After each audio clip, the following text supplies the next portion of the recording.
पुरुष और स्त्री को जब तक वे साथ रहना चाहे, एक दूसरे के मित्र बनकर रहना चाहती है, जिस दिन महसूस करे कि चीजें तल्ख बनती जा रही है, तो बिना किसी शिकायत के, शिकवे के उन लोगों को अलग हो जाना चाहिए। केवल उनमें एक दूसरे के प्रति महान कृतज्ञ और अहोभाव होना चाहिए। उन सुंदर क्षणों और उस समय के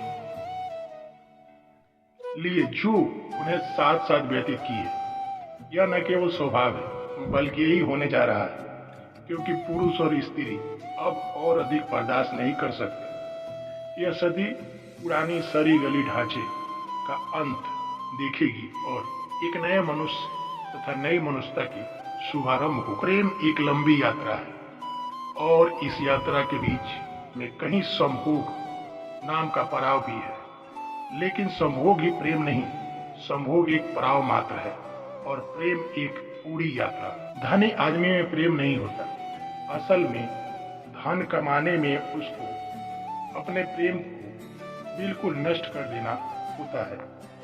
आलिंगन की एक ऊंचाई है जहाँ काम वासना का कोई रूपरेखा नहीं, छाया भी नहीं बनती।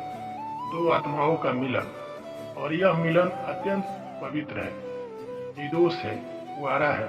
यह मिलन पूजा के थाल जैसा है, अर्चना के गीत जैसी है, लेकिन चूंकि हमें इसका कोई अनुभव नहीं है, हमारे अनुभव तो सब क्षुद्र है, मिट्टी के अनुभव है।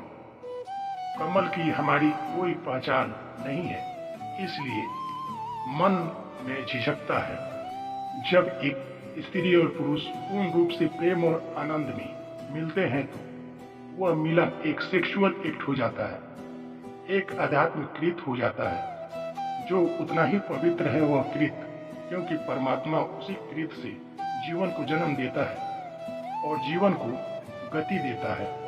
स्त्री और पुरुष के बीच जो आकर्षण है वह अगर हम ठीक से समझे तो जीवन का ही आकर्षण और गहरे समझे तो स्त्री पुरुष के बीच का जो आकर्षण है वह परमात्मा का ही लीला का हिस्सा है, उसका ही आकर्षण है। तो मेरी दृष्टि में उनके बीच में आकर्षण में कोई भी पाप नहीं है।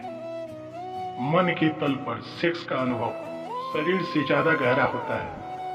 पूरब की बजाय पश्चिम का सेक्स का अनुभव ज्यादा गहरा है। जिस्म की चाहत का इल्जाम सिर्फ मर्द ही क्यों ले, अगर बटन खुले हैं तो सहमति तुम्हारी भी रही होगी।